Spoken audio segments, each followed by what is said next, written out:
Selanjutnya yaitu gerak vertikal ke atas. Perhatikan gambar berikut ini. Nah, ada gerak naik, kemudian turun. Kembali lagi naik, kemudian turun. Jadi apa yang dimaksud dengan gerak vertikal ke atas? Nah, gerak vertikal ke atas adalah gerak suatu benda yang dilempar tegak lurus ke atas dengan kecepatan awal tertentu atau V0-nya itu diketahui. Nah, di sini jadi V0-nya itu tidak boleh sama dengan 0. Percepatan gravitasi pada gerak vertikal ke atas bernilai min G. Nah, yang dimaksud gerak vertikal itu adalah ini, ketika bola ini naik. Nah, itu. Jadi memiliki kecepatannya itu tertentu, diketahui. Sedangkan G atau percepatan gravitasinya ini bernilai negatif. Karena apa kok negatif? Karena pada gerak vertikal ke atas ini, nah, pada gaya gravitasinya ini kan menunjuk ke bawah. Jadi arah atas ini berlawanan dengan gerak atau arah gravitasinya itu sendiri. Jadi di sini bernilai min. Nah, di sini ada gambar nih, gambar bola gerak vertikal ke atas. Nah, ini geraknya, mula-mula benda akan bergerak ke atas dari titik O sampai titik tertinggi H. Jadi di sini pada sebuah bola yang akan bergerak ke atas dari titik O ke titik H. Pada saat di titik H, benda akan berhenti sesaat. Kecepatannya di sini itu yaitu 0. Kemudian benda berbalik ke bawah. Nah, ini. Pada titik ini kenapa 0? Kita ingat bahwa ini adalah GLBB. Jadi geraknya itu lurus berubah beraturan.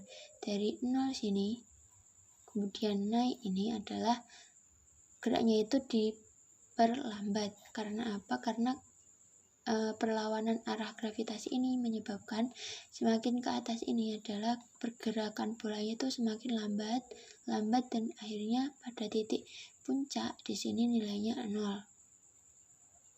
Seperti itu GLBB-nya. Itu gerak vertikal ke atas.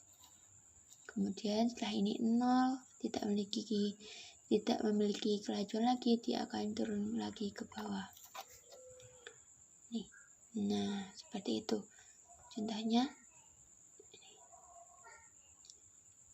jadi persamaannya yaitu ini persis sama GLBB, persamaan GLBB, cuma yang membedakan ini adalah terletak pada G-nya ini, jadi negatif karena tadi arahnya ini berlawanan dengan arah gravitasi. Jadi ini masih sama semuanya. V sama dengan V0 min G kali T, dengan delta Y sama dengan V0 kali T min setengah kali G kali T kuadrat. Kemudian V kuadratnya sama dengan V0 kuadrat min 2 kali G kali delta Y.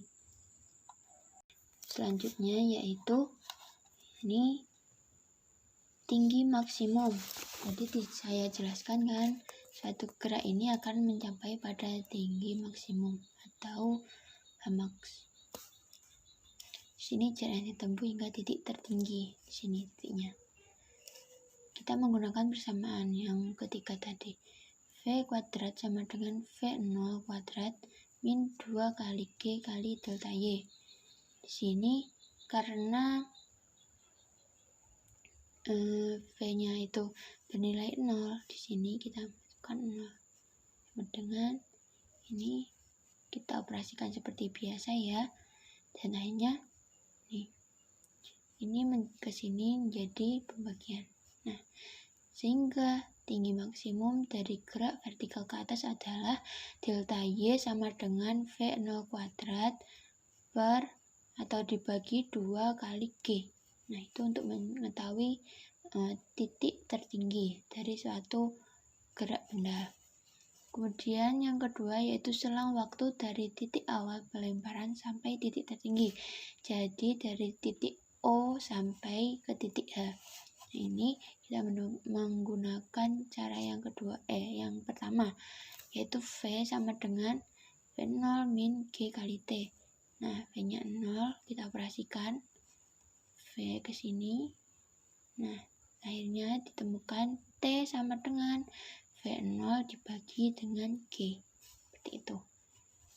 Selanjutnya yang ketiga yaitu gerak vertikal ke bawah. Gerak vertikal ke bawah adalah gerak suatu benda yang dilempar tegak lurus ke bawah dengan kecepatan awal tertentu. V0 itu diketahui ya, jadinya percepatan gravitasi pada gerak vertikal ke atas bernilai plus G atau positif. Jadi gerak vertikal ke bawah tadi itu dari sini ke sini, dari H ke O lagi. Nah, sedangkan yang ke sini tadi adalah gerak vertikal ke atasnya, di sini sampai sini lagi itu gerak vertikal ke bawah. Nah, GLBB-nya di sini tadi kan 0, karena ini searah dengan gaya gravitasi, sehingga di sini semakin lama akan semakin dipercepat. Nah, itu dengan kecepatan awalnya di sini tentu memiliki nilai. Kemudian, nah itu saat turunnya itu yang disebut dengan gerak vertikal ke bawah. Sehingga persamaannya, nah ini masih persis dengan persamaan GLBB, karena ini G-nya bernilai positif. Positif semua, masih sama ya. Nah, jadi dari gerak jatuh bebas itu tadi kan ciri-cirinya kecepatan awalnya itu bernilai 0, sedangkan pada gerak vertikal baik ke atas maupun ke bawah itu kebaliknya, malah V0-nya ini memiliki nilai gitu. Itu yang paling dapat kita bedakan dari gerak vertikal ke bawah maupun atas dan juga gerak jatuh bebas. Selanjutnya yaitu contoh soal untuk gerak vertikal ke atas maupun ke bawah. Sebuah bola tenis dilempar vertikal ke atas dengan kecepatan 15 meter per sekon. Gunakan G 10 meter per sekon kuadrat untuk menghitung. Nah, di sini kan G-nya sudah diketahui yaitu G sama dengan 10. Jadi kita nanti menuliskan G-nya itu sama dengan 10 ini. Yang ditanyakan yaitu tinggi maksimum yang dicapai bola. Jadi ya maknya tadi ya. Kemudian di sini yang B lama bola di udara, yang C selama waktu bola mencapai ketinggian 10 meter di atas tempat pelemparan. Jadi ini ketiga soal ini saling berhubungan. Nah, jawab kita tulis dulu apa saja yang diketahui untuk mempermudah dalam perhitungan. Kita ketahui ini karena kecepatan awalnya itu 15 meter per sekon, G-nya kita pakai 10, dan karena gerak vertikal ke atas maka kelajuan di atasnya itu bernilai 0. Kemudian ditanya yaitu Y max atau tinggi maksimumnya, kemudian T maksimum, T0 ke A. Nah, itu contoh. Nah, kita tinjau gerak bola ke atas mulai dari kedudukan awal O sampai titik H tertinggi tadi. Nah, ini. Karena tadi kita menganalisisnya memakai gerak vertikal ke atas, kita di sini nilainya G-nya min. Nah, ini pakai persamaan yang ketiga. V kuadrat sama dengan V0 kuadrat min 2G delta Y sama dengan ini kita operasikan, kita pindah ke sini, V0-nya jadi min, tinggal 2G delta Y. Nah, operasi seperti biasa, ini di sini menjadi pembagian, ini perhitungan biasa, 0, min 255 bagi min 20. Hasilnya yaitu 11,25 meter. Jadi ketinggian maksimum bola tadi atau gerak yang dilakukan oleh orang tadi itu tingginya 11,25 meter. selanjutnya yaitu lama bola di udara. Jadi lama bola di udara ini yaitu ketika titik O atau titik di bawah tadi di tangan naik sampai titik tertinggi kemudian kembali lagi ke O. Nah, itu lama bola di udara.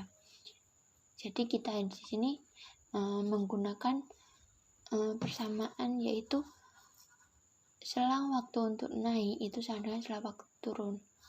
Nah, untuk mempermudah kita hitung dulu untuk OH-nya atau gerak vertikal ke atasnya. Di sini, nah ini OH V sama dengan V0 min G kali T. Nah, ini dioperasikan seperti tadi, dimasukkan. Nah, diketahui T-nya itu 1,5. Jadi 1,5 ini adalah gerak dari O ke H. Jadi dari bawah orang itu sampai pada titik tertinggi. Nah, kemudian itu tadi kan naik vertikal ke atas. Tinggal H sama O, HO. Nah, di sini tadi kan ada persamaan waktu naik sama dengan selang waktu turun. Jadi TOH itu sama dengan TH min O. Jadi totalnya itu TOH plus THO. Jadi kita tinggal menjumlahkan ini. Hingga waktunya bola di udara yaitu 3 sekon. 1,5 saat vertikal naik dan 1,5 ketika gerak vertikal turun. Selanjutnya, misalkan titik A adalah kedudukan yang tingginya 10 meter di atas tempat pelemparan O, tinjau gerak OA dengan delta Y-nya itu 10 meter.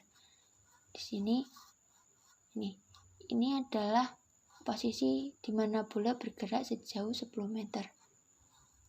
Kenapa ada tanda positif? Nah, kita tinjau dari koordinat kartesius. Apabila dia naik dan ke sumbu X kanan, dia akan bernilai positif. Ini hanya menunjukkan arahnya. Ini naik. Maka, kita menggunakan rumus yang kedua. Delta Y sama dengan V kali V0 kali T plus setengah kali G kali T kuadrat. Nah, kita masukkan persamaannya yang sudah diketahui tadi ke sini.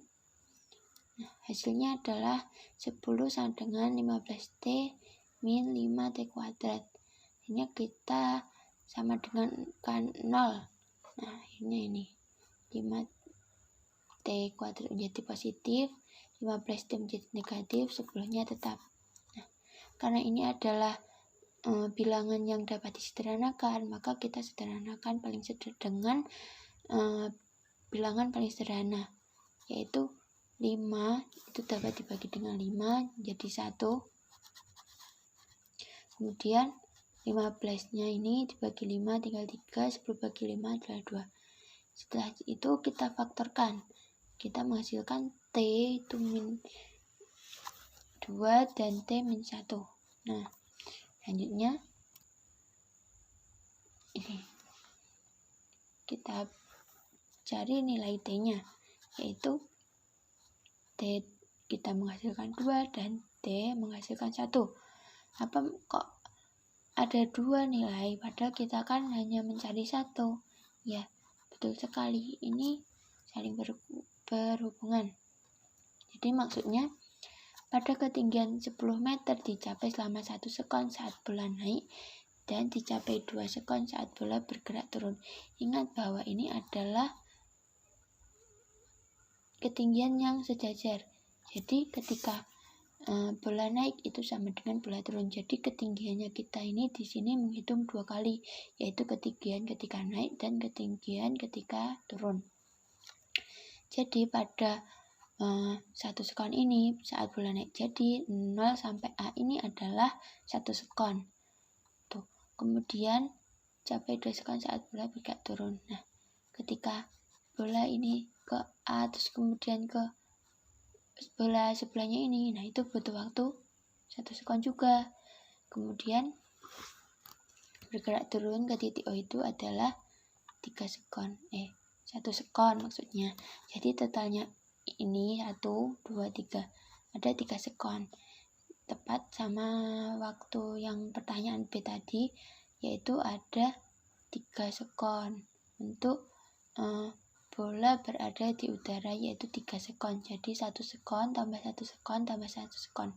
Akhirnya hasilnya ada 3 sekon bola di udara. Nah, selanjutnya untuk melatih pemahaman kalian, ini ada soal, tolong dikerjakan pada buku tulis masing-masing dan selamat mengerjakan.